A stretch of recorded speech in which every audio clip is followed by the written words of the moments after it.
তোর দা ফের ফাঁকাইব তোরে গরুর গুড় দিউল লাগে তোর দ্বারা কইতে বলা কিছু কইবে না ফের ফাঁকাইব আই তুই এবার গরুজন মানুষ করলি গা না না দুঃখে বুকটা ফাইটা যা তোর তো ভাবি না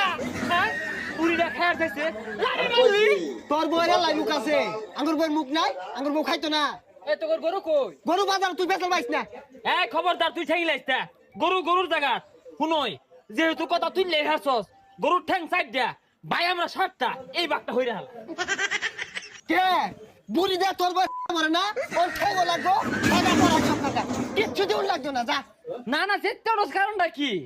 তোর ভাবি গরুর ঠ্যাঙ্গে নেহেরি বানায়া লুড়ি দিয়া বলটাই খাইতো আমি আর আড়াই না থইছি তুই সেটার কারণটা কি কোন সর ভাই ওটা তো আঙ্গুর ভাবি না 16 গোড়া মেশিন দিতেই নাই না না আমি তো কোনো কুরবানি দিতাম না তোর কইলা ফেফড়া গুর্দা বুড়ি ঠ্যাং সব তো